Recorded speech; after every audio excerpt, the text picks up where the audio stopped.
Alright, we have our Berdan, Russian Berdan 2 Dragoon disassembled. Now ran into some problems and found some other things wrong with the gun that aren't too correct. First thing was, well, we'll go with our barrel bands. We got that rear one that's welded. This one was on backwards, which is probably correct, but has to be reversed.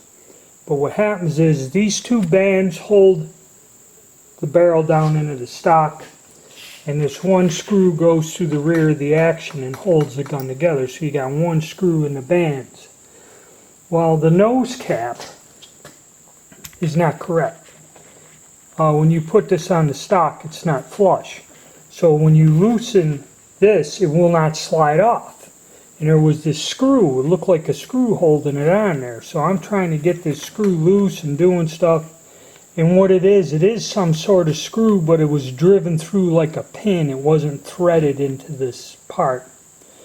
So I had to screw around trying to get the screw out. Then I drove it out and then finally got it off and got the gun apart.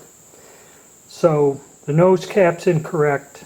The screw was just like a pin bent, smashed in there into the stock.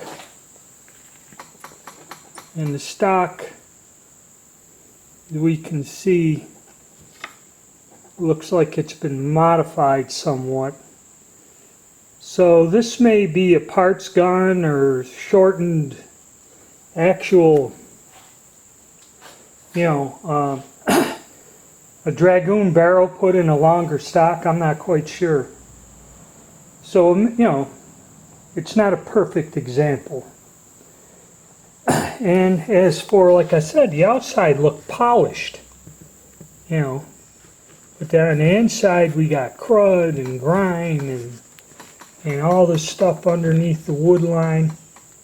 All these trigger parts and that are covered in grime and crud. But the stock itself does not look bad, even though it may be a different stock applied to this action or something at one point in time. At least all the parts are there, the springs, all these little bits and pieces. So I'm going to give it a quick clean, oil it. I'm not going to do anything to the bolt. See, this is where I get suspicious. This has all been cleaned up, oiled, and functioning fine. So I think these guys kind of rehab these guns or check them out before they send them out. There's your trigger guard. A little bit of rust on there. And then here, under that wood line, nothing too horrific, but still standard stuff for a gun this age. All the markings in that are, everything's in fairly good condition, just needs a good cleaning.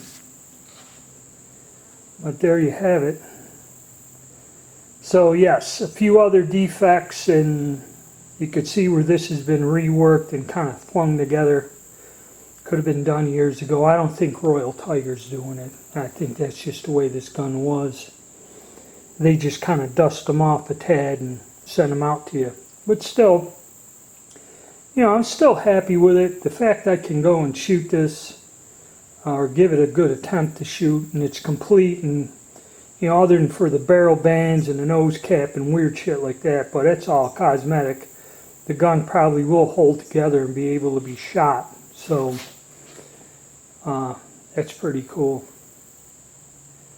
Alright, so I'm going to give her a clean, but that's the defects that I found. And once I get it back together, I'll give you a conclusion on that. Well, I don't know if you can see it, but another giant surprise. When I clean that bore out, it's like in almost perfect condition. There's some light pitting and wear, but that is, all that black grimy crap was dirt. That's got a perfect bore on it. So yeah, for all the shortcomings, I'll go over some of the weird things about it.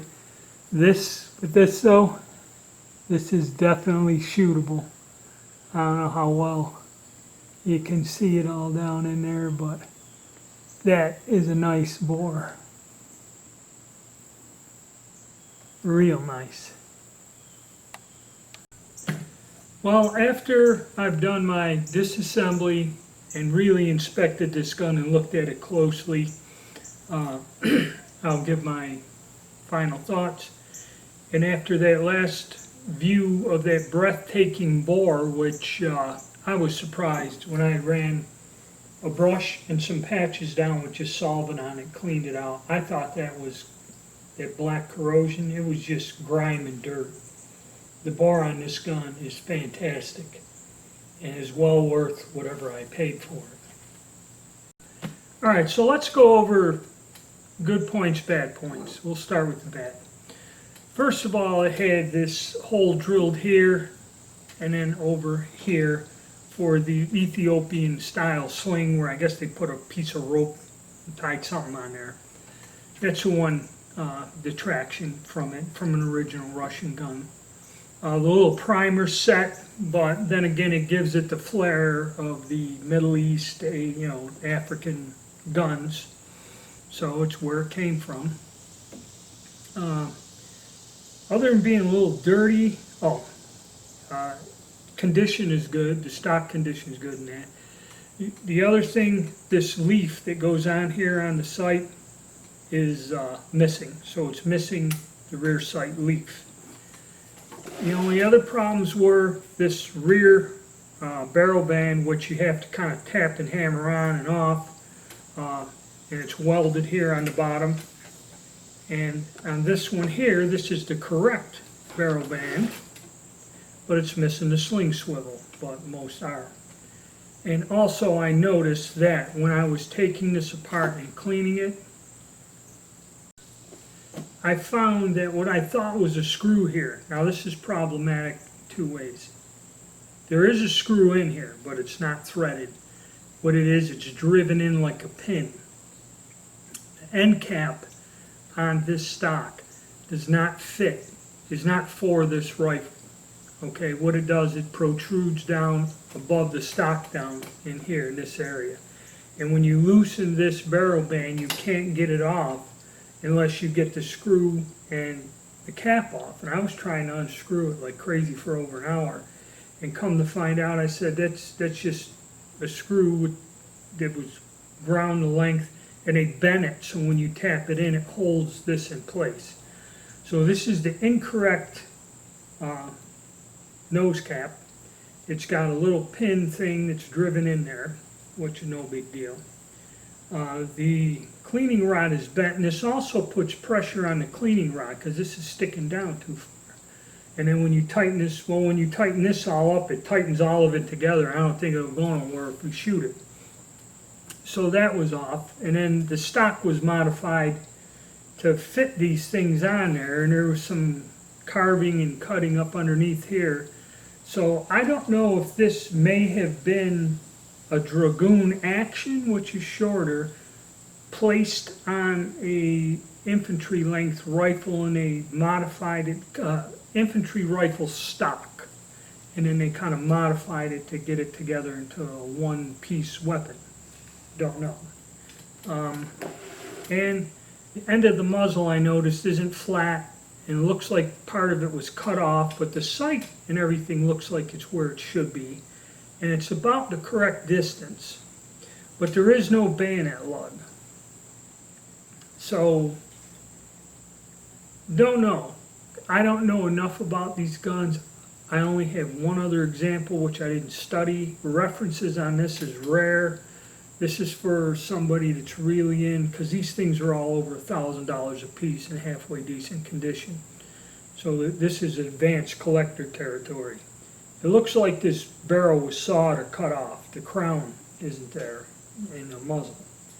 It either could have been damaged, or it could have been, maybe they sawed it off from a rifle and made it into a Dragoon. I don't know. It doesn't look it, but they just could have got hammered up and someone cut it off quickly trying to make it right again. So that's going to have to be recrowned, but the bore is fantastic. Okay, all right. So that's, I'm sorry, we keep jumping ahead of things. Those are all the detractions. End of the muzzle, this weird stuff between the barrel bands, the nose cap and the screw, and this is missing, and 2 holes drilled in for the sling. Now the excellent things. Number one, it's a complete gun. There's nothing missing or other than the sight leaf. But there's not like a bolt head missing or extractor. Firing pin is there. When you close the bolt, you can see it. Firing pin tip isn't ground off or cut off. So it's complete mechanically and would fire. Then the next best thing is the bore is fantastic. I looked down, it was all black, and I seen the rifling. I said, man, it's probably was shot with a black powder, never cleaned. And I thought actually from the condition of this that they've cleaned this gun. Okay, somebody's taken the bolt and oiled it and cleaned it up. Okay, that's quite obvious, all right? But I thought they cleaned the bore out, and it was just that rust. When I cleaned it just with a brass brush and a cloth with Hops number 9, just some bore solution, this bore is excellent plus condition. So that's another plus. The stock is in fairly good shape. No cracks, no cracks down in the wrist, maybe a little tiny stress crack up here, but nothing that would go through. So the stock is sound and solid. The bore is fantastic. The gun is complete. And on top of all the other markings, we have the Ethiopian markings on there, which is either the king or queen property marks or whatever. I have to do more research, but it has an added Ethiopian marking on it. So those are the pluses on this. So it come out to a damn good buy, even with a few little problems on it. But then again, these guns that were sold as surplus, and God only knows where they went to the 4 corners of the earth 120 years ago, it's a good buy. Okay, I'm happy with it. Yeah, I will be able to fire it. I may have to touch it up a little, but really, condition-wise, for what I paid, it's another thing. For what I paid for it, a little over $500. It was an excellent deal. Now I'm satisfied. I've seen different Russian Berdan rifles that were in way worse shape and condition, and people were asking a hell of a lot more. Like I said, this is 5, they ask 8, 9. You see them on the gun broker, and usually they're coming out of Afghanistan, and they will have capture papers with them, documents allowing them to be brought into the United States, okay, by either service members or contractors or whoever buys them, I guess. You can buy them in the bazaars there, and they I don't know what goes on there. I've never been there, but that's where they're coming from. And you will find them with the documentation with it, which that in itself, it does add to the value to have the documentation and papers with it, but not so much so that a really piss poor condition gun that it raises it up that high. I mean, if he's selling these for $500, then those guns ain't worth more than $400.